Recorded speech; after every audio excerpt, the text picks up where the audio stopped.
Hello friends, hope you are all doing well. Uh, After a long time, I'm making another session which I thought it's a present need, and obviously our government and all everyone is taking so many efforts towards infrastructure projects. So I thought let us start with infrastructure project activities. So today's topic, let us start with soil compaction. I know this is a very basic tool, but still I found it's as a starting subject so that many of our young engineers may not be aware of standards and course provisions. So let us understand the theoretical part of it. I know practically there are many available videos on the social media, but there is very less theory related things. So let us focus on theory related things. So let us start. Now, let us understand what codes or what standards are available in the Indian construction market for soil compaction. It may be a field compaction, it may be a laboratory test compaction, whatever it is. So, as you can see in the screen, IS 2720 Part 1, 2, 7, 8 and 9. When I'm telling about this odd numbers of parts, that mean I'm only focusing towards the compaction or Proctor density or a compaction related codes. And these are the procedure to test various characteristics of the soil. That means maybe if it is a part 1, then it's a method of testing of the soils. Then if it is a part 2, it's a water content, and part 7 it is for dry density using a light compaction, which we call it as a normal method and standard method, and part 8 which is for higher compaction, heavy compaction, that means it's a modified Proctor, and then part 9 is for moisture content of the soil. But these are all the procedures, right? These are the procedures or the tools or the method of testing the soil. But how much is required, where it is required, how to do, where to do, when to do, this is all mentioned in our Ministry of Road Transport and Highways, that is MORTH. Many people call it as a MORTH, many people call it as a MORTH. Right now we are all in the 5th revision or 5th edition of the MORTH. Now in the MORTH, the sections which are related to the soil compaction, that is 300, and 4th is subbase and base course of non-bituminous shoulders, right? So these are the specifications we are going to refer in today's session. Let's see them. Friends, these are the tools, that is Proctor density test. We use Proctor rammers, Proctor molds, then CBR, California bearing ratio, then deleterious materials which will be used either in a jars or in a measuring jars, Leach Atelier apparatus for Atterberg limits, that is plus LLPL we call it as liquid limits. Then so this is Leach Atelier apparatus, we will call it as Atterberg limits. To test we use it, which gives us the liquid limit and plastic limit and plasticity index of the soil, then moisture content, that is O1, and the sampling containers. Sampling containers, most of my friends, infrastructure friends or laboratory friends, they might have used it. These are the small containers which will be identified and marked like container number 1, 2, 3, which will have a specific weight of empty container, and then the soil will be put. The procedure, a testing procedure, is already well known to many people, but still you can refer this IS 2720 codes for that. And when we say MORTH or MORTH or MORT and H, I'll refer for better pronunciation. I will refer it as a Morth. So when the Morth says about the earthwork calls for section 300. Out of that, section 305.2.1.5 specially says that what shall be the soil characteristics for which layer. That means if you are using an embankment, then the soil up to 3 meter, the density of the soil shall not be less than 15.2 kilonewton per cubic meter. But when we use for exceeding 3 meter height embankment, the density requirements goes high, that is 16 kilonewton per cubic meter. But when we go for a subgrade, now if I go on a cross section of the road, it always starts from embankment, above that subgrade, then GSB, WMM, and then bituminous layers, that is asphalt layer, that is dense bituminous macadam, that is DBM, and then base bituminous concrete, that is BC. Now when we come for a subgrade, as that is the first layer which is going to which is a part of crust of the road, so the density will be not less than 17.5 kilonewton per cubic meter. That is, it may be 1750 kgs per m3. Right?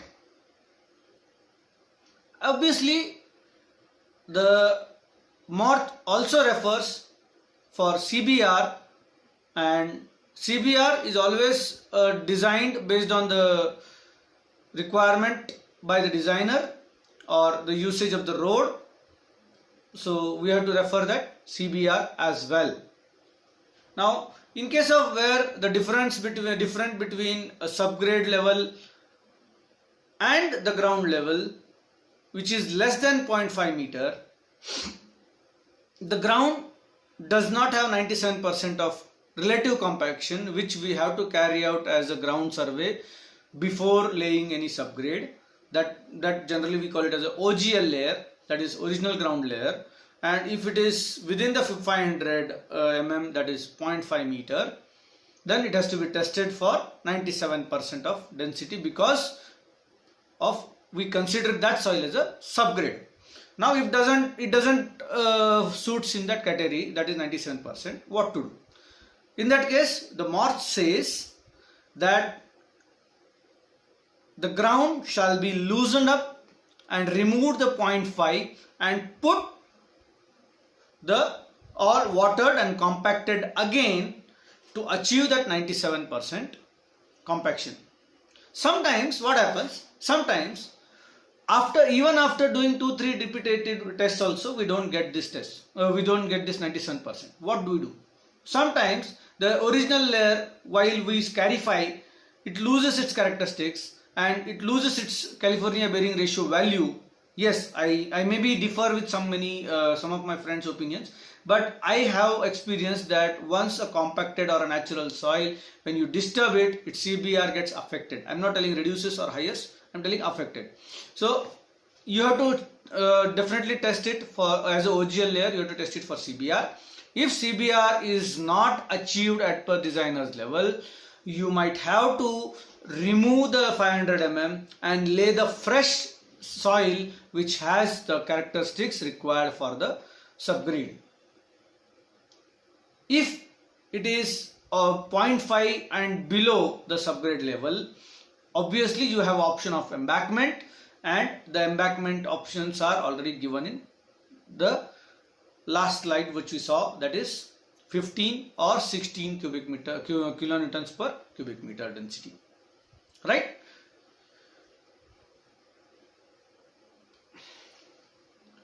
In case, there are many cases like black cotton soil or somewhere where your density of soil doesn't matches in any condition, neither the CBR.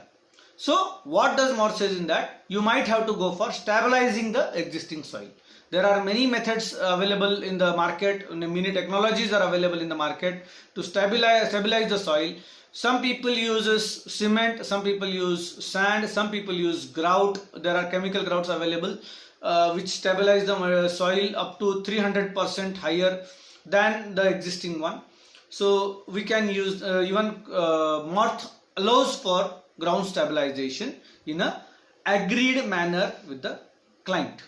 Morth 305.4 is specially designated and there are for earthwork of embankment or construction of embankment and subgrade under special conditions. What are the special conditions?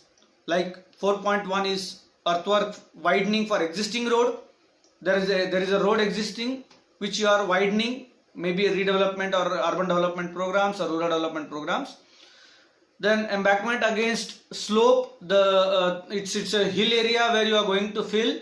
So how the embankment construction to be done against the slope. Then embankment above the existing road. Many times in villages or some areas where already aggregate courses are done, that is GSB or WMM will be done, but the top course has got totally worn out and government is planning for extending the or increasing the height of the road. In that case you have to do earthwork around the above the existing road. 4.4 is around the structures. 4.5 is where the construction equipment like cranes or gantries have to be put, but the present ground situation is not suitable for that. So you have to do temporary stabilization or increasing the capacity of soil under that area or that area. Then 4.6 is embankment under the waterlogged area or moist area or the mud area. 4.7 is high embankment, which is a valley filling or a deep area we are filling, that is more than 6 meters, 7 meters or 8 meters. Like recently in Bangalore International Airport, 16-meter filling was done. So 4.7. Then obviously earthwork settlement period. That is not a special condition, but the earthwork is settling and a periodical settlement are been observed in the earthwork. So what has to be done in that area? So these are I'm just giving introduction part of this. So you can always refer this Morth clause, you can pause it, you can note down and you can refer in the Morth section.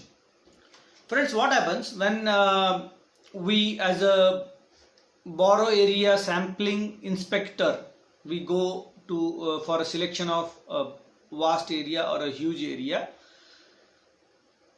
we might be asked by our client, or if we are a client we will ask contractor for sampling of the soil. Now Morth is also mentioned like how to do the sampling of borough material, right? So what does Morth says? Make 25 meter by 25 meter center to center grids, which will not be varying of where there are more variations in the soil surface, like maybe there may be depression or maybe sudden small hill kind of formation. So you have to make 25 meter by 25 meter grid, and every grid you have to take samples, those samples to be identified, and try to maintain the sample at almost every 3000 cubic meter of each source. That means once you have taken the sample, maybe after 1 month or 2 months, depend upon your consumption of soil. Maybe some areas where there large filling is there, maybe another 10-15 days only you will consume this 3000 m3. So try to take those 3000 m3 sample, every sample at 3000 m3. You may opt the regular sample test at 3000 m3. 3000. You may set a frequency of 3000 m3, and regular frequency you can do it in your lab, but the Morth, or even my personal opinion on this, that always first sample you send it for third party for better experienced judgment. right? So what are the tests to be done? One is sand content, as per, which has to be tested as per IS 2720 part 4. That is 2 tests per 3000 m³ of soil. Then plasticity test, that is Atterberg limits, that is part 5, and same 2 tests every 3000 m³. Density test, that is Proctor. Now there is ambiguity between standard Proctor or a modified Proctor. It will be always a designer will tell, but generally nowadays for infrastructure projects people are using modified Proctor with a heavy compaction, where you are using 10 rollers and double rollers, double drum rollers, all those areas. So obviously we go for modified Proctor. Then moisture content tests. Obviously when you do moisture content Proctor test, obviously moisture content will be taken care of that. And most important is CBR, to understand the capacity of the soil to bear the load, upcoming loads or upcoming works on it, or usage of that, right? So these are the 6 basic tests to be carried out before selecting the borrow material for backfilling. Now section 305 2.2.4 for compaction requirement also says that subgrade must have 97%, embankment must have 95%, and even expansive clays or some kind of non-usable or non-loaded or the out of the shoulder areas where the future expansion may not be there, or it is beyond the road and road crust or a road cross section. Those areas, if there are mass filling is there, you can limit yourself up to 90 to 95% of the compaction. Yes, there are options. Further options are there, that is contractor shall give at least 7 days before commencement of compaction submit the borrow material approvals to the engineer, and based on that engineer may consider or may not consider the special conditions, because present with the naked eye you cannot judge the special condition is there or not, because it looks like a flat. But once you dig or once you go on the further activities, you will come to know there are structures, or there are muddy puddles, or there are waterlogged. So it is always suggested to give a topographical survey results and borrow material results minimum 7 days prior to start the work to the engineer for his calculation. Friends, as per MORTH 903.2.2, as I explained earlier, that MORTH also emphasizes on frequent calibration of nuclear density gauge with sand replacement method or core cutter method, whichever is possible, with a set frequency which will be agreed mutually between client and contractor during inspection and test plan. So I always emphasize, focus on frequent calibration of our equipment, because these equipments, NDG or digital compaction meters and all, these are all electronically or machinery wise operated, and there may be, because of handling or because of jerks, there may be chances of getting disturbance inside. So it's always better to get it frequently calibrated with the other best possible methods or accurate methods. The test locations, yes, even MORTH says that it has to be chosen by engineers or clients. But I always emphasize that being a contractor, being a responsible contractor, it is our responsibility as well to go for doubtful areas for better understanding and better results. If non-destructive tests are carried out, the number of tests to be doubled, as they are telling that one set of 10 measurements in 3000 cubic meter if you are doing with sand replacement. If you are doing with NDG, then it will become 20. So that is what I am telling. When we do 20 tests, get 1 or 2 tests done by SRM at minimum. So this and obviously, last but not the least, the undulations. March says that plus or minus 75 mm is allowed for embankment level compaction. I am talking about the surface undulations, and plus or minus 25 mm in subgrade and above. So my friends, if you are using a roller compacted areas for optimum moisture content or plus or minus 1 or 2 or 3, okay, then your bed or test bed or soil bed will be flat enough.